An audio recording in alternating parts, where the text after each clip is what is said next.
lighting up.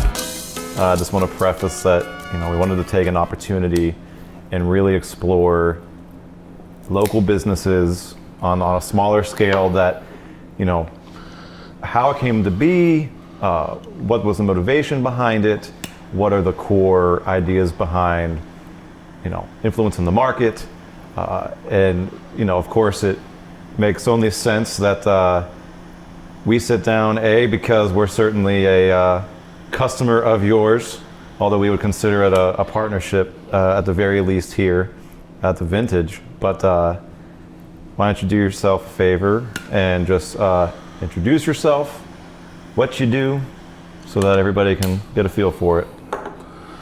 Absolutely. Well, thank you for having me. My name is Larry Suggs. I'm half of the founding team of the ice trade, as well as the beverage director for the Eta Group.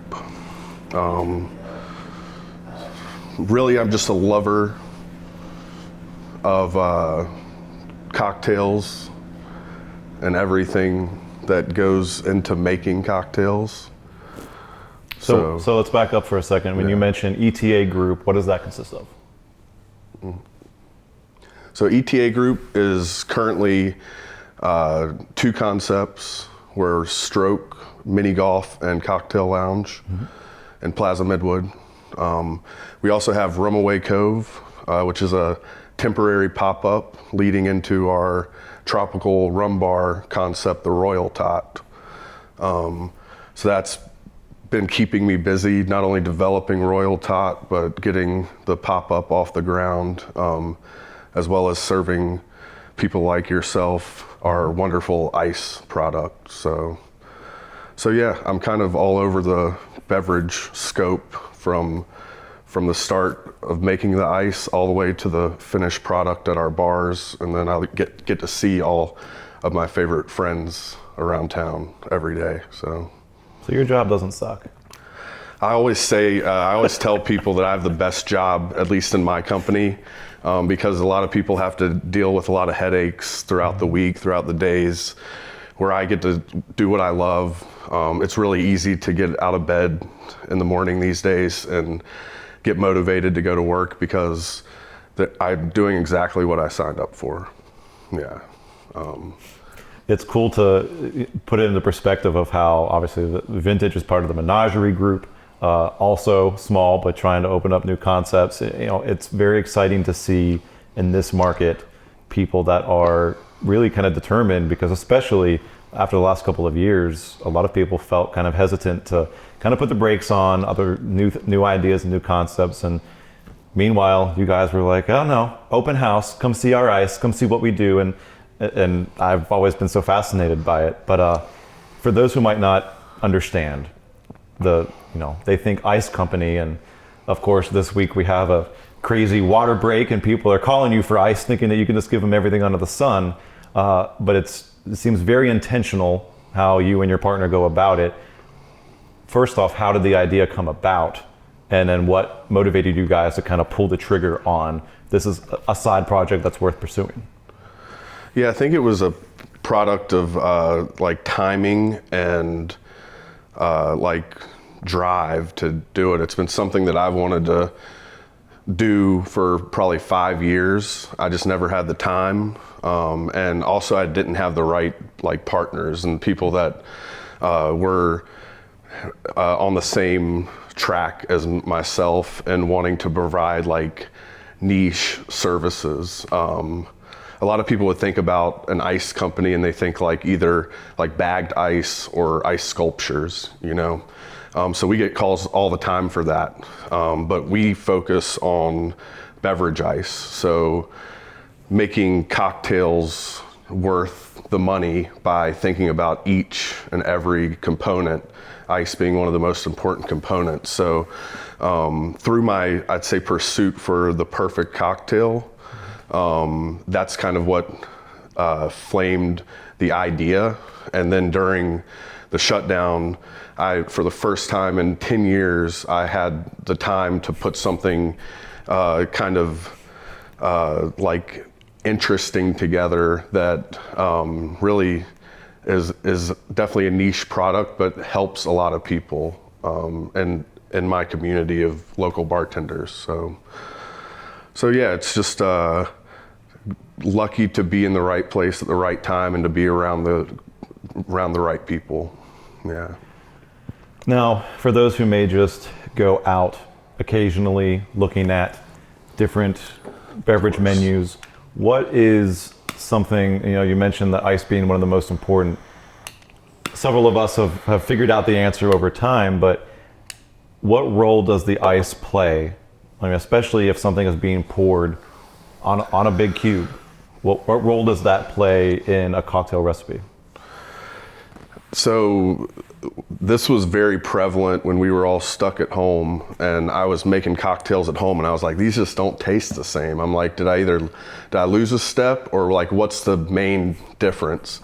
And that was the ice that I was using. It was like ice that I was taking out of my freezer that was made by my refrigerator. So nothing too special about it. And then I was like, you know what? Maybe it's the ice. So I started experimenting at home.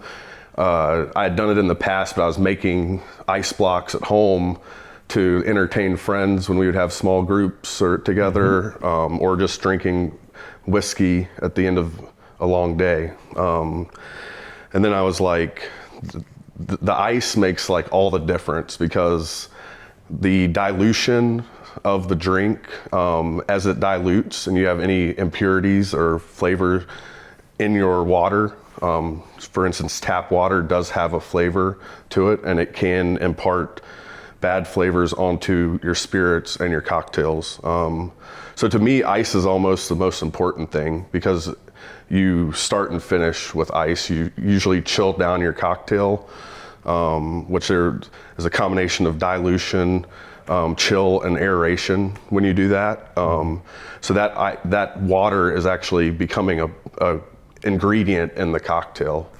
And then you pour it over ice. So, and one of the best things about our ice is that it doesn't melt fast. So you can sit back with a cigar, enjoy your drink, not feel like you have to chug it, Right.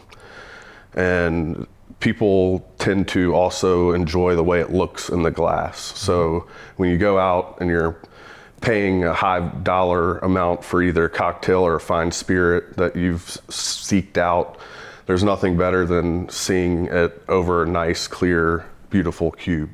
I mean, I know in past ventures, trying to replicate something to that effect, we would have the molds, get a small freezer, put it in the back storage, and people wanted the cubes, and it was like, yeah, we can do a cube. But then you would sit and think, or even try your own product, and you're like, okay, it's decent, but certainly, as we've seen by playing with everything at the bar here, it really is night and day, to your point, where as things dilute, if you're not accounting for that in the recipe, then people end up getting an inferior product. And it makes sense if we're in Charlotte, where people are starting to charge 16, 17, 18 bucks for a cocktail. Yeah, it better be everything you wanted and then some. And it seems like that's a critical element. Now, for this sort of project to take off, did it require a significant capital investment? We're definitely, I would call us like a bootstrapped company. So the one thing that was working in our advantage is that we had a warehouse space of about 900 square feet that wasn't being utilized. So that's kind of where the question started. It's like, what should we do with this space? And then it was kind of like a crazy idea. What if we started an ice company? We wanted to have ice at Stroke. We knew that we wanted to have clear ice at our future bars. We were like, you know what if we just order a machine and put it in this room? And it kind of started as like a hobby and something that we were just cutting for ourselves and handing out to friends. And a couple people I know, local bartenders, they were like, you should sell this. This is really good stuff. And I'm like, well, I don't know how to do that. I'm not like we were at that point weren't a production facility. We were just kind of two guys cutting up big 300-pound blocks of ice at that point. 300 pounds. Mm-hmm. And so can the two of you lift a 300-pound block by yourselves? So that's part of what we had to figure out when we got this machine, you know, and the first part, right, was like, how are we going to move this thing around and do it without hurting ourselves? So there was definitely some times where we got scared and the ice block started sliding and we had to get out of the way and it just crumbled all over the floor, you know. So it took us probably 3 months to figure out the processes and also like figuring out how to properly temper a block so you're able to cut into it without the whole thing going through thermal shock. Was something we used to lose like 1 out of every 4 blocks we would harvest. Now we rarely lose any just because now we have a system and we know how to treat the ice, and so it treats us well right back. So the timing of that, let me make sure I understand this right. So 300-pound block, so if it's thermal shock or it slips and drops and crumbles, I mean, how much time does it take to produce that block in the first place? Yeah, good question. So I'll take you through a quick like 10-cent tour of like kind of what we do. We start with filtered city water. So we filter that through 2 filters before it goes into our machines. We actually have machines that are built by hand in Atlanta called ProMax. And so we then will turn on the freezer, and it takes about 3.5 days to fully freeze that block. Now, it's a slow process. It's trying to recreate nature and what happens in the lakes in the Northeast and all over the world in colder climates where the top of the lake will melt. And this was actually a process that started in, I think, the 18th century, where they would harvest about the same size blocks that we make in our facility right out of the lake and ship them all over the South and all over the Caribbean to cool for like the first modern air conditioners. Or non-modern, but and also to keep fresh like meats cold and things like that. So really what we're doing is age is old, we just have a little bit more modern equipment. So it takes about 3.5 days for us to freeze that block. It's directional freezing, so it's actually freezing it from the bottom up, and it pushes all the impurities and off flavors and anything that you don't want in your water that may impart any flavor or even impurity like cloudiness. It actually goes to the top, and we scoop that off before harvesting our block. Now we have a really small team, so one person's able to slide that block out onto a large kind of like a hand truck, if you will. And we allow that block to temper usually about 8 hours before cutting into it. So it's a long process that's definitely taught me a lot of patience, you know, and to not like cut into the block before it's ready. And that's something that we just picked up over time. Like you can kind of feel that the block is ready. You kind of become one with the ice, if you will. So now we know how to treat it. So we take it from that 300-pound block and cut it into smaller 75-pound blocks from there. And then it goes through a bandsaw. So literally every cube that you guys get is cut by either myself or our production manager, Brandon. And not only do we cut it by hand, but we also inspect it at each part of the process. So by the time it gets to you, similar to cigars, it's going through a large process of making sure that it's a quality product before it gets to our bars. So that's really start to finish. It's usually about a 5-day process, because then you have to cut it, you have to refreeze it, and then you bag it. So all in, just trying to think about and comparing it to whether it be tobacco, wine, etc. Out of that block, what is the yield? Are you actually able to utilize the majority of it the most of the time, or is it actually just trying to salvage? Because I know there are places in town that will just take one of those blocks and just start chipping away over time and just take what they can get, and it creates a cool little effect. But this is obviously much more intentional. I mean, now that you've refined it, is it safe to say after everything rises and you take that off, you're still getting 90% of the block? So another great question. So it depends, right? So there's a lot of factors that go into cutting our ice. A lot of it has to do with the ambient temperature. So in the summertime, the yield's a lot lower. So we may lose 30 to 35% of that block to melting by the time that we're able to process it and get it back into the freezer. So that's obvious. We found out, this was actually our first summer being open, so we quickly found out that we had to produce more ice while serving more customers, and we quickly were running out of ice. But in the wintertime, it didn't seem to be an issue. Sure. So we're excited for the wintertime, or these cooler temperatures, to be able to make sure we're getting our full yield out. Now in the wintertime, we have another problem. So it takes a lot longer for that block to temper. So that slows down our production a little bit. So there's always a little bit of a challenge. I was going to say, is your area temperature controlled at all, or maybe just a partial degree to mitigate it? So our warehouse is actually, I would say, room temp. We like to keep it around 68 to 70 degrees year round, because that allows the ice to temper properly. That being said, in the summertime, there's not much we can do about the heat during the peak hours of the day, which happens to be when we do most of our production.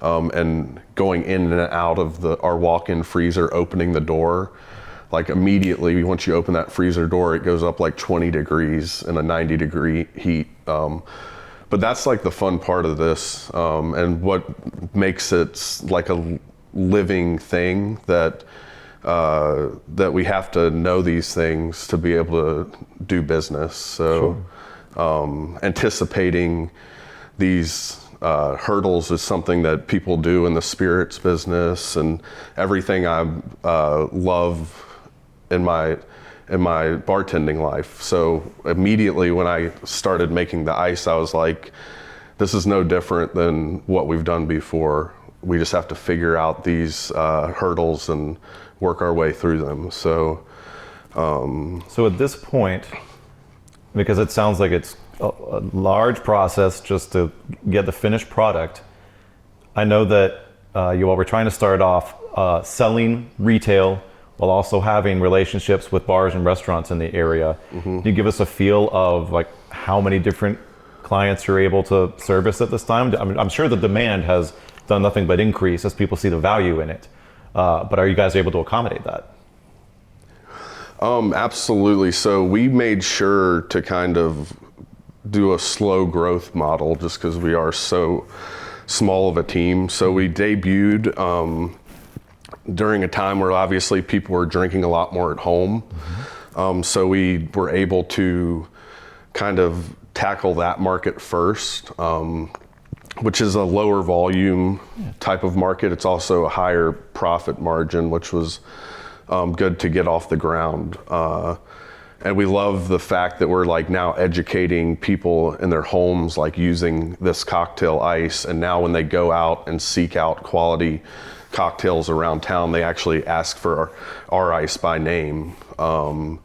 So I think it was a great way to start. And what quickly started happening is places started opening back up.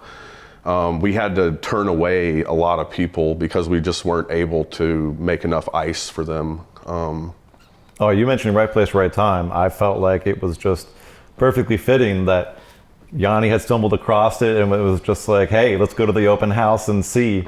And you could tell it was there are multiple people here that are looking from a commercial standpoint of let's add this in as part of our brand, as part of our element. And felt very grateful that we were there at that time, because it certainly transformed the way that we open and the way people receive the spirits, because it allows the team as well to then go through, because you have some regulars that will say, I can use that same cube for multiple pours. And like I said, if you're enjoying a 45-minute cigar, you could actually use one cube for the entirety of that time, whereas most people are accustomed to just scooping more up and refilling whatever they have to do. It's bizarre. So clearly it ties into the creativity that you all have for the other businesses. For Charlotte, I can't really think of a tiki bar element that has been around before, or at least that has really broken the scene. So I'm curious, can you share anything about this concept that's coming to life now? And also, does clear ice play a role in those sort of cocktails? So there has been past tiki concepts. We're definitely, I think, more of like a fun tropical concept with tiki cocktails that we'll be featuring in a very bright and tropical environment. Ice will definitely be a big part of it. A lot of what I'm excited to use is like what people call the good ice, like the crunchy ice. So we have invested in probably $15,000 worth of additional ice machines for the Royal Tot. So we'll have even more types of ice available for us to have fun with. So I'll have grog cones. I'll have, so now I'm not only gonna feature our crystal clear blocks there, which will be used for our like high-end rums that we're gonna be featuring, as well as like our rum old fashions and things like that. But we'll also have like the crunchy ice for all of our like swizzles and cocktails that we serve in the cool mugs.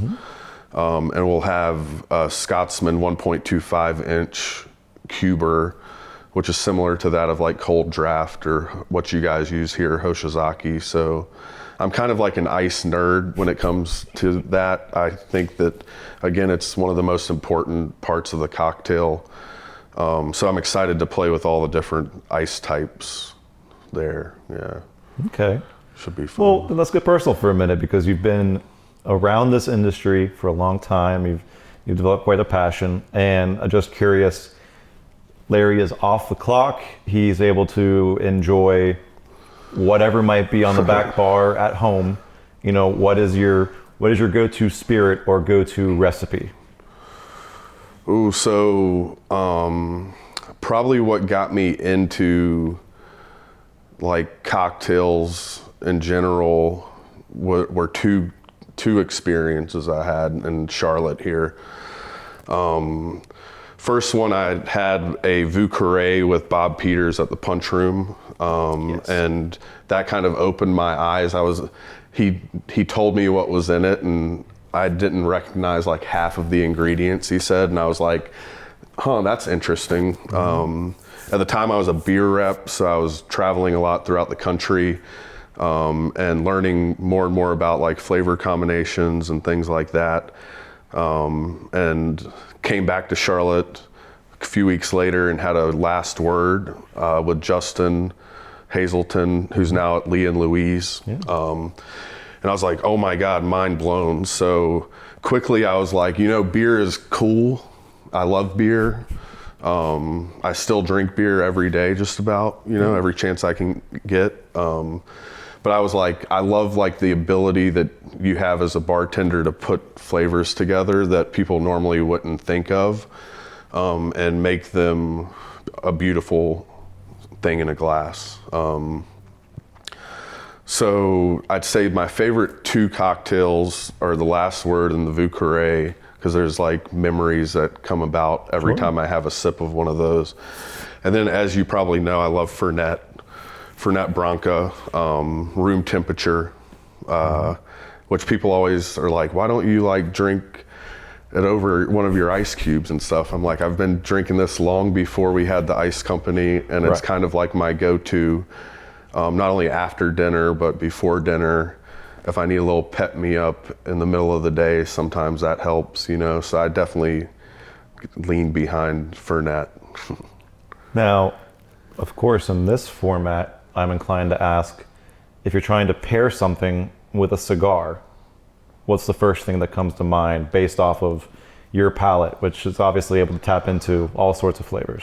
Yeah. To me, I always say if it grows together, it goes together. Mm-hmm. And I think rum pairs best personally with cigars because they're from the same regions most of the time. Mm-hmm. The people that are rolling these cigars and building these recipes, if you will, are probably rum drinkers as well. So I think that rum's like the natural pairing. I also, enjoy a nice bourbon or scotch. I think it goes, one thing I love about the cigar world is actually the amount of play that you can have in that world. I've even had some cigars that I think would go great with like a Sauvignon Blanc or something like that. Absolutely. So there's not one true thing, but if I had to choose one thing to pair with a cigar, I think it'd be like a nice Jamaican rum that's got about 12 years of age on it or something like that. So let's explore rum here for a second, because I would say for the most part, Charlotte has a palate for bourbon. I think they've kind of been coached over time to really dig deep there. As your new concept takes hold here, are you guys going to be able to feature rums that people don't tend to see on the shelves? Being in North Carolina and the chaos that we have from a supply chain standpoint, is rum relatively easy to get a hold of? It was. Now nothing's really easy to get. There's a lot of driving that has to be done throughout the week to be able to source some of the rums that we're currently using at Rumaway Cove. One thing we did, which we were fortunate to be able to put in a special order for a lot of rums through our permit at Stroke. We were able to start sourcing these rums that aren't necessarily available here in Charlotte. And one of the things I'm most excited about actually is the selection of antique rums that we're gonna have available. So similar to that of like a Crunkleton mm-hmm. that has a lot of antique whiskeys on the back bar, or Billy Sundays that has Amaros, we're gonna feature rum, which is a risk, because not a lot of people, like you say, are very educated on rum, but we want to be those people. So we're putting in the investment. We're hiring people a month ahead of time to start training them on all of our rums and the different countries they come from, and they're getting to taste some rums that not a lot of people get to taste right. leading up to this thing, because we've not only been sourcing things for the bar, but we've also been increasing our personal collection. So I've gotten to taste rums with our staff that like 5 years ago I would have never thought I would have gotten to taste, but again, fortunately we have a great group of owners that are not only investing in the concept, but investing in the training and the procurement of different things. Yeah. So the Charlotte beverage scene as a whole has evolved considerably over the years. And we remark on it in the past. It's funny that Charlotte is such a small town, but for having worked in a lot of concepts right around each other, we didn't get to know each other until this all came about here. Just curious of your take on, especially you've gone to other markets, done some research and development, and tried to figure out what fits. What's your take on the current scene in Charlotte from a beverage standpoint? Where do you see it going in comparison to other bigger metros that people may consider a more ideal tourist destination, or something that helps us stand out when your locals are just trying to find something that's going to be memorable, like you said, a punch room or a different experience that's going to stand out? How do you think it currently sits? I think it's interesting right now. We're at an interesting time. We've had a lot of people like lay a foundation, and I think that's been being laid since like the 2000s, like the mid 2000s, like with the OGs of Charlotte that are still even active. And then you have people like myself, Amanda Britton, BK at Fin and Fino. I can go on and on. And they kind of like went after the OGs, if you will. And I think we went through a kind of a period where cocktails were like the hottest thing to talk about on social media. Like so many articles that were coming out were featuring mixologists, and it was so great for our city. It was finally our time, you know. And now that everything's kind of reset, what I really love to see is all of these new up and coming bartenders now leading bar programs and creating their own flavors and things like that. So I think that's what needs to happen to take Charlotte to the next level. We need to have these kind of progressions and start giving more people platforms to display their talent. I say this all the time, but some of our bartenders at Stroke and Rumaway are like better bartenders than myself at this point. And that makes me really proud, because they kind of, it's not all about what you do when you're behind the bar, but it's what you're doing when you're outside of the bar. So hearing bartenders going home and reading books and then coming in and asking questions about it, or going to other people's bars and posting up there and watching other bartenders work and wanting to grow their craft is where I think we are now, where we just have a ton of like hungry people that want to make people's experience and hard-earned money go a long way when they're sitting at their bar, you know. Now, it's interesting you mention the role that the internet, but social media as a whole has played into showcasing a lot of talent. Obviously, photography and overall, it's interesting that people look to cocktails as a way of content creation for their brands. I guess where I'm going with this is it's intriguing because for a clear cube and the things that you guys have made, that seems to certainly align with everyone's desire to, obviously recipe is still much more important than what it looks like at the end result. But a lot of people focus on presentation. And I mean, I've seen some people like stamp the cube with different images to kind of just make them pop if there's not anything else garnish wise that can necessarily take away from it. Do you see that continuing to evolve? Like is really the social media platform still the go-to for I want to share what I've done with the world in that element? So I think the ice cube, while being a small part of the cocktail making process, it's one of those things that if you don't have a good ice cube, it's going to stand out and distract from other beautiful parts of it.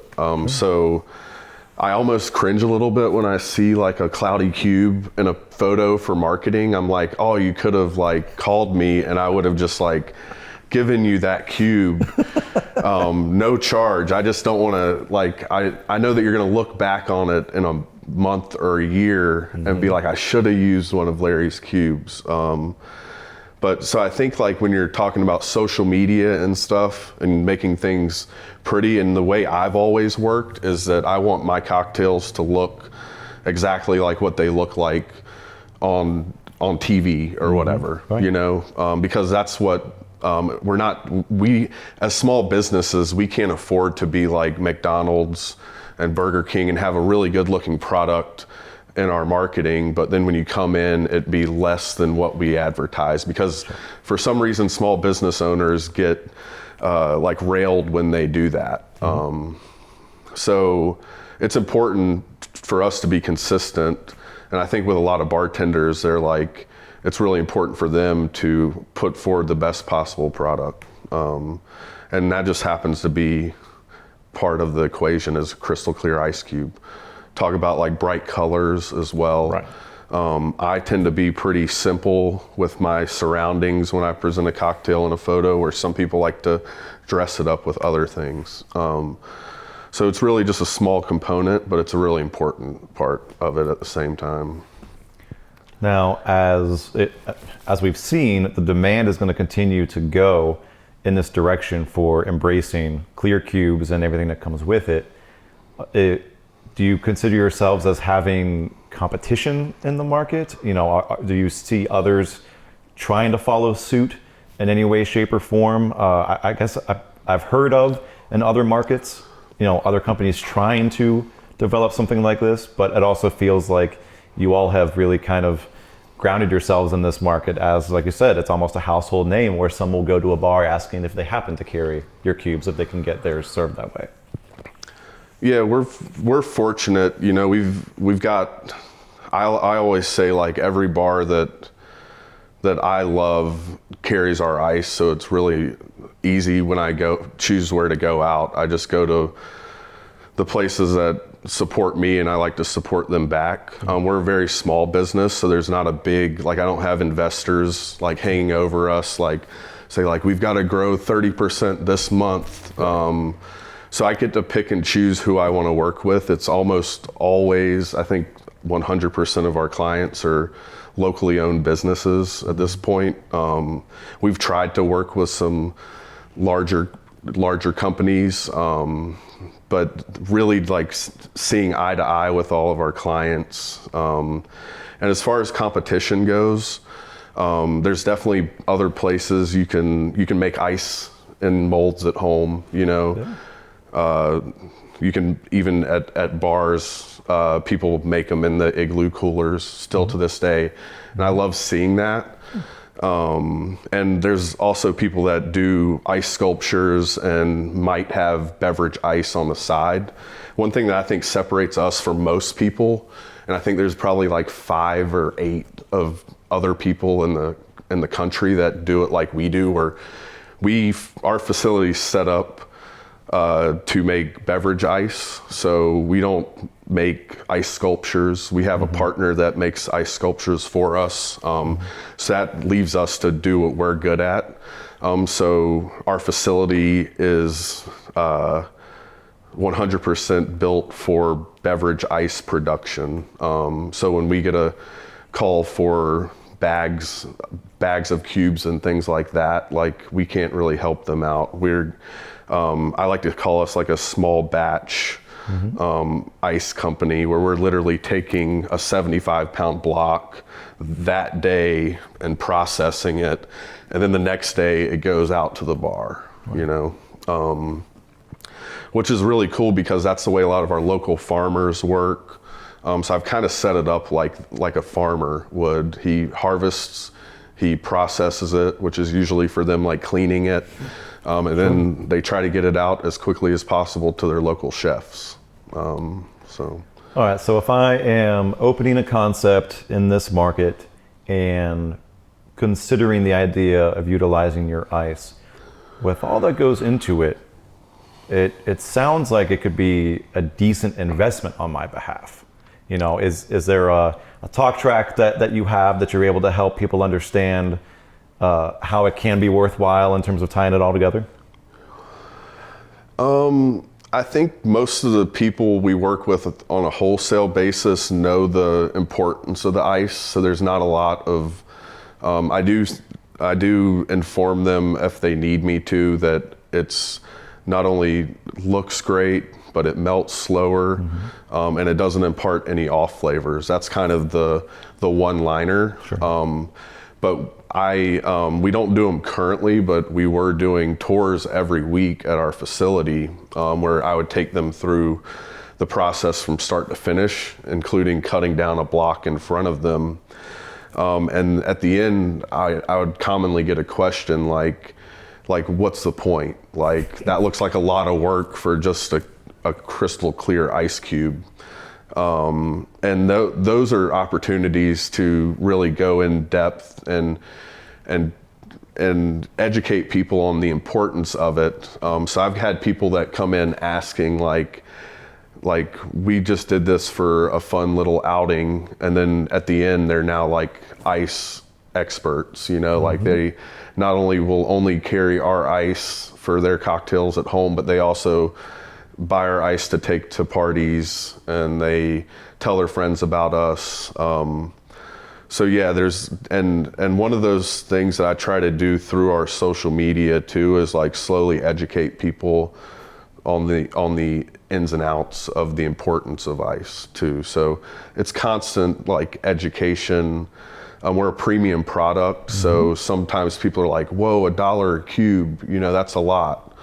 But when you're talking about $80, $120 bottle of scotch or even more, like why are you gonna pour that on refrigerator ice at home, you know? So sometimes it's just like, hey, like, it's common sense, you know, like you don't wanna take something that a distiller distilled in the 80s and then put away in a barrel for 20 years, and then they bottled it at a specific time because it's perfect, and then just to chill down your drink, pour it over some what I call shitty ice, you know? Yeah. So it's just like, and some people, we know that it's not for everyone, which is like fine with me, because again, we don't have enough for everyone. Right. So it's for the people that appreciate it, and more appreciate it every day. So. Absolutely. I guess then one of a final thought is, of course, in a dynamic like this, you have a lot of people that are taking a spirit for what it is, and it's pretty much neat or on a cube. For yourself, what's the biggest difference between someone who's trying to decide how to enjoy that spirit one way or the other? I think it's all about like what you want, and that could change by the weather outside or the type of day you have, or like what's in your glass. So if I'm drinking a high proof, bold whiskey, I think it does a lot of favors to the whiskey to add a cube, add a little chill and dilution that's gonna kind of open that whiskey up a little bit, and you're gonna taste different flavors. If I'm drinking something a little more subtle, I'll probably drink it neat. Almost every time I try something new, I try it neat first, and then I decide from there if this would go well with a cube.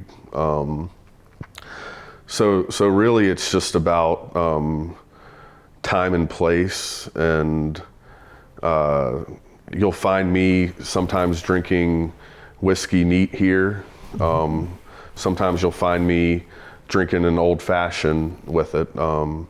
Say they go great with y'all's Elijah Craig old fashions though, which again is a higher proof whiskey. While being smooth, it's still like a fuller bodied drink. So yeah. Fair enough. What are you smoking there? Because I don't recognize that band as something you normally find in this humidor, so I'm intrigued. Yeah, so this is part of the reason I love coming to Vintage is not only do I get to see my cubes going out all the time and people like looking in the glass and be like, whoa, this is cool. But it's all the people I've met here. So on any given day, you could run into somebody, and today happened to be one of those days where he was like, I've got something for you. So one of the members here actually gifted me this Opus X. I think he said it's called a love affair. Definitely a unique, smaller cigar, but as I smoke it, I realize how full-bodied and flavorful it is. Oh, wow. So for a midday smoke, it happened to be the perfect size, and it was a perfect occasion to smoke something a little more special, you know? But I love exploring your guys' cigar selection, and I think I've smoked almost everything you have to offer, and continue to, as you guys get new things, to work my way through them. So there will always be new things, always new pairings to be made, so that everybody can find out more about what you do and your ventures. Why don't you share where everybody can find your concepts online, etc., just so that they can dig deeper? Awesome. Yeah. So I'd say the best place to find us probably is on Instagram. We post a lot on there at The Ice Trade. And then for the bars, we're at Stroke Putt. We've got a Halloween course right now, which is pretty cool, depending on when this is released. Sure. We're always doing something really fun over there, including burlesque shows occasionally and a lot of fun programming. And then for the tropical bar, it's at the Royal Tot. So we had to actually buy that handle on Instagram to be able to get that one. So we're pretty consistent in our whole group, but at the Royal Tot, it's going to be really cool what we're doing there. We're taking people through, not only have we been posting like updates of our progress and construction, but we're also going to be posting a lot about our upcoming pop-up Sippin' Santa that's going to be going on there. So be sure to follow all those outlets. And then is there a projected opening for the Royal Tot? So the Royal Tot, knock on wood, is going to be opening November 22nd as Sippin' Santa, so not too long away. Wow. But the full Royal Tot experience will be debuting after the first week of the new year. Very cool. That's when we'll have our full menu, all of our antique bottles available. It's going to be a good time. Yeah, Heck yeah. Can't wait. All right, my man. It was a pleasure chatting with you. Thank Looking you. forward to checking it out. Yeah.